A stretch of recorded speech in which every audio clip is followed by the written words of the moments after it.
दूसरा क्वेश्चन देखते हैं। निम्नलिखित में से प्रत्येक में एक्स स्क्वायर का गुणांक लिखिए। मैंने बताया था बेसिक में कि हम किसी भी बहुपद में एक्स स्क्वायर का, एक्स का या अचर पद का गुणांक कैसे निकालते हैं। यहाँ पर लिखेंगे एक्स स्क्वायर का गुणांक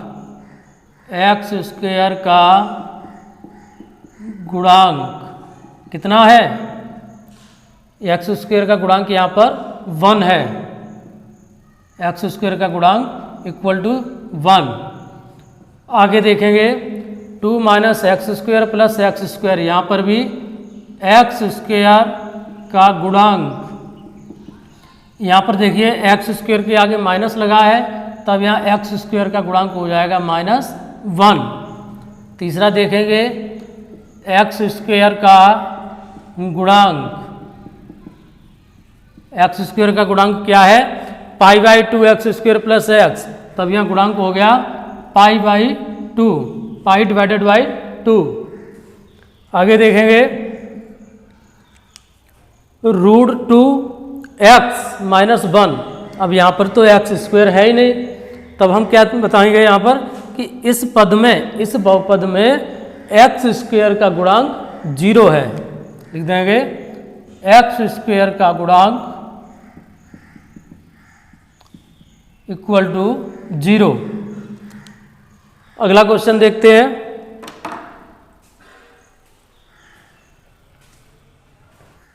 अगला क्वेश्चन नंबर 3।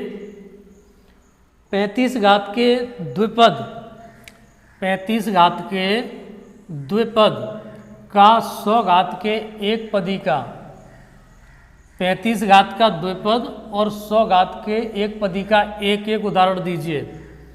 देते हैं, देखिए लिख लेंगे 35 घात का द्विपद, मतलब हमें ऐसा बहुपद लिखना है जिसकी घात 35 हो और पद 2 हो। तब हम लिख सकते हैं x की घात 35 + 4। एक उदाहरण हो गया, एक ही उदाहरण पूछा था। दूसरा लिखना चाहें x की घात 35 + 2, और इस तरह से हम अनेक उदाहरण लिख सकते हैं। आगे 100 घात के एक पदी, यहाँ पे लिख लेंगे 100 घात का एक पदी। 100 घात का एक पदी क्या हो जाएगा, x पे घात मान लीजिए 100, ये हो गया एक पदी, एक उदाहरण। दूसरा उदाहरण हम लिखना चाहें तो लिख सकते हैं कि 3x पे घात 100, ये भी एक पद हो गया। इस प्रकार से ये क्वेश्चन हो गया। देखते हैं अगला क्वेश्चन। इसी के साथ क्वेश्चन नंबर 4 क्या है, देखें। निम्नलिखित बहुपदों में से प्रत्येक बहुपद की घात लिखिए। बहुपद की घात क्या होती है, किसी भी बहुपद में जो सबसे बड़ी घात होती है वही बहुपद की घात मानी जाती है। हम लिख देंगे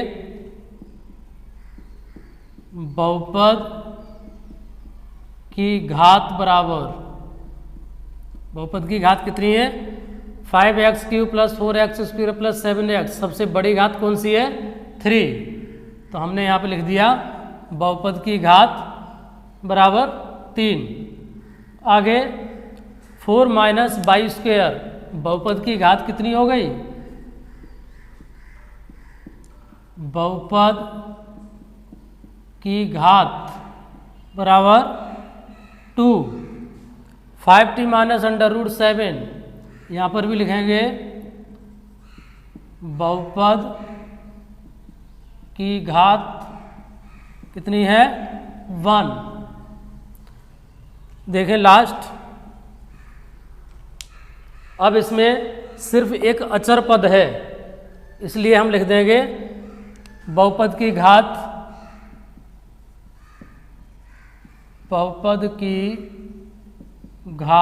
बराबर 0। एक बार फिर समझ लें, निम्नलिखित बहुपदों में से प्रत्येक बहुपद की घात बताइए। किसी भी बहुपद में बहुपद की घात वही होती है जो बहुपद की सबसे बड़ी घात होती है। पहले में 5x³ + 4x² + 7x में सबसे बड़ी घात क्या है, 3 इसलिए हमने लिख दी बहुपद की घात बराबर 3। 4 माइनस वाई स्क्वायर, इसमें सबसे बड़ी घात क्या है 2, बहुपद की घात 2 हो गई। 5t माइनस √7, इसमें t पर एक घात है, t पर एक घात है इसलिए हमने बहुपद की घात बराबर 1। इसमें कोई चर पद नहीं है इसलिए हमने लिख दिया बहुपद की घात बराबर 0। देखते हैं क्वेश्चन नंबर 5। बताइए निम्नलिखित बहुपदों में कौन कौन बहुपद रैखिक हैं, कौन कौन द्विघाती है और कौन कौन त्रिघाती है। सबसे पहले हमें क्या बताना है कि रैखिक बहुपद कौन से हैं, द्विघाती बहुपद कौन से हैं और त्रिघाती बहुपद कौन से हैं। मैंने पहले ही बेसिक में बताया था, ऐसे बहुपद जिनकी घात 1 होती है वो रैखिक बहुपद होते हैं, ऐसे बहुपद जिनकी घात 2 होती है वो द्विघाती बहुपद होते हैं, ऐसे बहुपद जिनकी घात 3 होती है वो त्रिघाती बहुपद होते हैं। देखिए इसी आधार पर आइए देखते हैं क्वेश्चन को। पहला x² + x, इस बहुपद में x की घात कितनी है 2, तब ये कैसा बहुपद हो गया द्विघाती बहुपद। 2 घात है इसलिए ये हो गया द्विघाती बहुपद। आगे देखते हैं दूसरा x - x³, यहाँ पर बहुपद की घात कितनी है 3, तब ये हो गया त्रिघाती बहुपद। फिर आगे देखते हैं y + y² + 4, इस बहुपद में y की घात कितनी है 2, तब हम यहाँ पर लिख देंगे द्विघाती बहुपद। फिर आगे देखते हैं 1 + x, यहाँ पर बहुपद की घात कितनी है 1, और मैंने क्या बताया था जिन बहुपद की घात 1 होती है वो कैसे होते हैं रैखिक बहुपद। रैखिक बहुपद। आगे देखते हैं 3t, इसमें भी t की घात कितनी है 1, तब हम लिख देंगे रैखिक बहुपद। फिर आगे देखते हैं r², यहाँ पर r की घात कितनी है 2, तब हम लिख देंगे द्विघाती बहुपद। फिर आगे देखते हैं 7x³ x की घात कितनी है 3, यहाँ पर लिख देंगे त्रिघाती बहुपद। एक बार फिर समझ लें इसे, x² + x, यहाँ पर बहुपद की घात 2 है इसलिए हमने लिख दिया द्विघाती बहुपद। x - x³, यहाँ पर बहुपद की घात 3 है इसलिए हमने लिख दिया त्रिघाती बहुपद। y + y² + 4, यहाँ पर बहुपद की घात 2 है, किसी भी बहुपद की वही घात होती है जो सबसे बड़ी होती है, तो यहाँ पर बहुपद की घात 2 है तब हमने लिख दिया द्विघाती बहुपद। 1 + x, x की घात 1 है और जिन बहुपद की घात 1 होती है वो होते हैं रैखिक बहुपद, इसलिए हमने लिख दिया रैखिक बहुपद।